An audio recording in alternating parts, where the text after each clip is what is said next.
We often take you through more wild, naturalistic landscapes and gardens, but today we have something a little different. Down a remote dirt road at the edge of forest and estuary is a formal garden with a touch of grandeur created by our friend's father, Serge Brunner. Now, as a third-generation member of Espoma Organic, Serge drew inspiration from Longwood Gardens, their sweeping borders, water features, bold color, and statuary, and translated that spirit into a stately garden that feels perfectly at home in this quiet corner of the countryside. Meet Bear. Oh, Bear, look at you. Oh, and Harley. Hi, Harley. Coming out to say hi. Oh, Bear, hello. I wanted something symmetrical. Yeah. And I wanted a mirror image. There's not a whole lot to choose from. You can get a lot of identical things. Yeah. You know, you've seen like dogs or horses or lions. So finding that statuary was... Normally you'd see this as like a rustic wood, but you actually turned it into something a bit more formal. I tried. Yeah. We can get to the garden. So you just finished that? Yeah. What the most common landscaping mistake I see in homes, they do an initial foundation planning, then 20 years go by, it's totally overgrown, hides the house, they never recognize it, and they leave it that way. Right. And it's not attractive anymore. Right. Well, we had reached that stage where our initial landscaping had overgrown things, so we had to redo things. And I said, all right, this is a chance to... Reimagine. Exactly. Our landscapers and the landscape architect I work with credit, because I never would have thought of a pergola, and I was agonizing, is it going to detract from the house or whatever, but I'm happy with it. I tried to make a privacy hedge from the garden so that when you come in, you don't see things. You like to have a dramatic impact when you first come. But a lot of this, it was a lot of serendipity in it. My sister has an artist friend who does a lot of corporate sculpture, metal sculpture. Well, in one of his starving periods, she came to me and said, could you buy anything? Like these things right here. Exactly. Okay. I bought 3 pieces from him. This fern-like structure, that whimsical thing. Right. And then the reeds that are on the other side of your vehicle. Just happenstance, I said, all right, what am I going to do with them? I said, all right, I'll put it here, here, and here. But I think when we're done the tour, you're going to see there's a cohesion of all the artwork that you need luck. Just sometimes dumb luck. And the beautiful thing about a garden, to me, a garden's never done.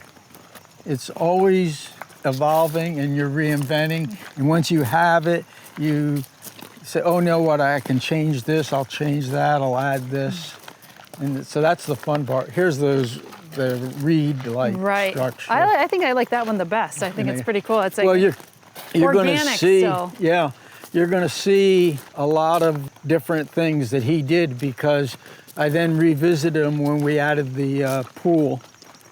And again, with the idea of having an entranceway, a gate without fence. Right. But I wanted that, all right, now you're entering the garden. Nice.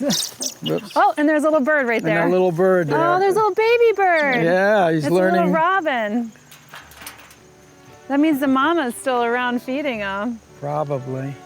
That's the type of bird we put in a basket, Sandra, when we found it when we were mowing the lawn.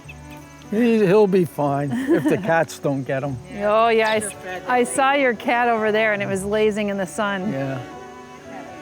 So there's 2 types of sculptures, because it's gardens and plants. The abstract and then real life animal. And what I've tried to do is nothing that's not native to the area. I don't want bears and tigers. And they're not part of the structure.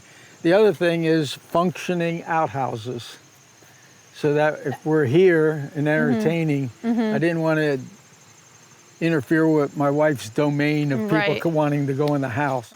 Well, I definitely see the formality in this, and you like that. What is it about it that you like? Is it just the fact that it's like crisp and like the symmetry you enjoy, or what is it? I do enjoy the symmetry I guess what I like about the formality is that it's not happenstance. I made it. I created it. And it's beautiful. You know, it's like an artist at work. Right. So you want to have that differentiation between, like, some people have more wildscaping, and you said, no, that is human created. I have, like you, I have 100 acres here. I have 80 of them are natural. I can go out there. Now, we have persimmon, huckleberry, blueberry. We have native plants I can go and enjoy. But this right near my home, I wanted it to be my retreat. And honestly, I've had this now quite a while. Every morning, every night, I'm in my garden. That's nice. So do you feel like it regenerates you, or just the sound of water? Yeah, you do. Okay. And how long has this taken you? Because this is like statues. It's snipping. It's cloud clipping. It's like how. Yeah, I mean, you know, I told you when we were at the office, this has taken 35 years to get here. Right. Right. When I came, it was all woods. There was nothing here. We carved this out of nothing. This is an interesting area because you're right next to the water. As we're traveling here, it's very sandy, like you were saying. It's very sandy. The trees are very scrubby. You got beautiful crepe myrtles, by the way. Yeah. I mean, it's like a little Longwood. I mean, and we were just there. That's it. That's what we're trying to do. Do you have like a light show and stuff? Absolutely. Oh, if you he look has a inside, light show as well. If you go in there, you'll see the lights are in there. Yeah. For at night. I mean, there is something really wonderful about this, isn't it? And one of my daughter's complaints when I did all this, she said, the one thing you forgot was a sound system for music. I said, no, I don't want that. I want to hear the bubbling of the fountains. I want to hear the water and everything. And the one thing you noted that it takes time. With the crepe myrtle, they were small plants, and we were envisioning that canopy of an entrance. How long did that take? It took a long time. Because 35 years. You look at the hydrangeas that are... You know, that's the same idea. Yeah. Eventually, Yeah. they'll create the symmetrical other entrance. Now, the one thing that we're starting to be able to get some color back in the garden, my wife feeds the deer. Oh. So we have a herd. At night, that pasture is full of deer. Okay. Well, is that at odds with your my garden? So everything you see here is deer resistant. Okay. And we've been slowly finding ways and plants that will let us have some color back in. Right. So we found that lantania, they don't like. Yep. And which so we're adding the butterflies seem to love. You know? Oh God, yeah. Yeah. So we're adding them back. But it was how much can you do with boxwood and holly hedges and things like that, pachysandra. And pachysandra. Yeah. Exactly. I mean, the color really does add it because you have green on green on green. And that's why we put those raised vases in there. Yeah. Out of the browsing range. It's so nice. Look at this. And this tree died. Yeah. Oh, and you turned it into a totem pole. And everything on there is a native animal to here. So the cranes, the wood ducks, the eagle. We have bald eagles here. Yeah, the flying squirrels, hummingbirds. Exactly. Yeah. Everything. And the lantana, it looks like the swallowtails are really all over it. And you have the begonias there as well. Yeah. So. But I appreciate how much you could do with one plant. Well, you know, even the pachysandra is you don't clip this, do you? It's it just is what it is as a ground cover. If you look at the fountains, you see the dark gray pavers. Right. They were pachysandra. All the way around. Everything. This used to be pachysandra. And then all the way to here. Yeah, okay. Why we eliminated it was that this is chlorinated water so that it stays fresh. The people who maintain the fountains don't care about the plants. The people who care about the plants don't care about the fountains. So my fountain people said, your gardeners getting dirt in our fountains. My gardener said, the chlorine is killing my Pachysandra. And finally I said, you know what, let's just make it simpler. It's still dramatic, it's still pretty.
Statuary there, you caught what they are, right? Yeah. The 4 seasons. The 4 seasons, yeah, I was going to say, with the little compass in the middle. Right. Yeah. And then the statues here are the 4 ancient elements. Right.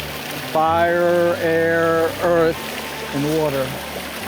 And then up where the gazebo is, I call it a tribute to my wife. It's the horse. Everything's horses. She's the equestrian, and Jamie. But again, a tribute to formal gardening, trying to make, you know, the little labyrinth paths. Everything clipped and everything neat. Well kept. Well, this is just a lovely tour. It's a nice special surprise, especially after we were at Longwood, and to see a miniature version of it. That's it. But then the next challenge is, because Jamie gave me 2 nice grandchildren, you know, 6 and 2, which means that for a decade they want to be with their grandpa. Right.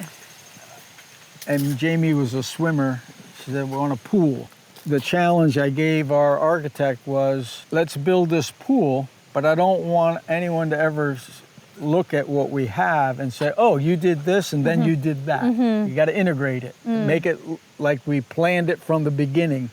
So if you could take a vertical shot, which we can't if we had a helicopter, right.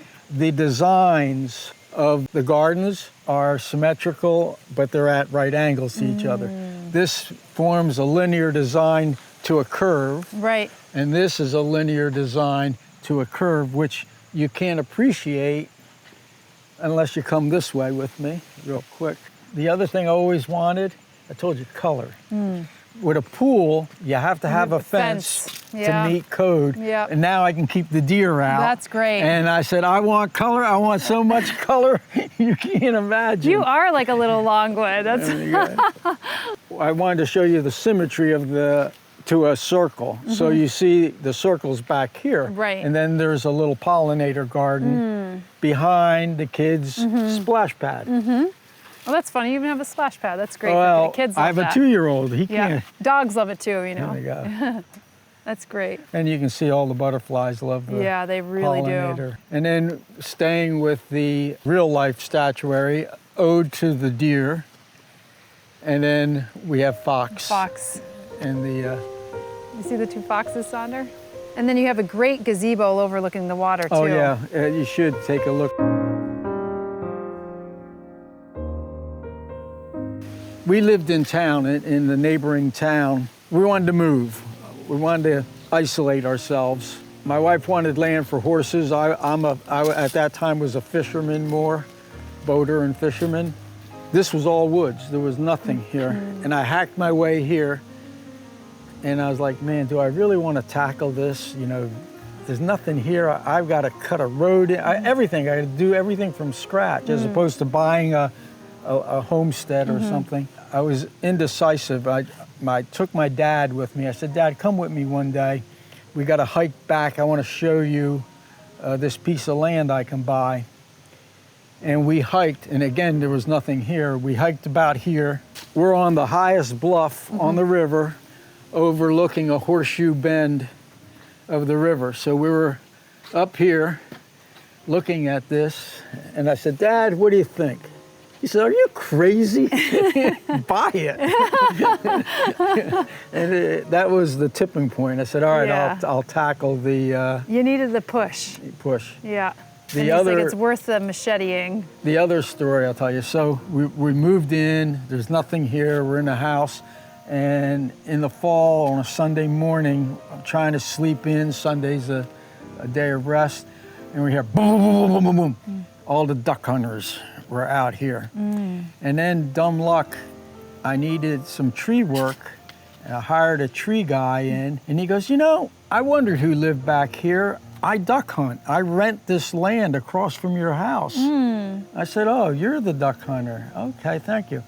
So I called the realtor and I said, buy the meadow. Get every piece of them. There's no more duck hunting. Yeah.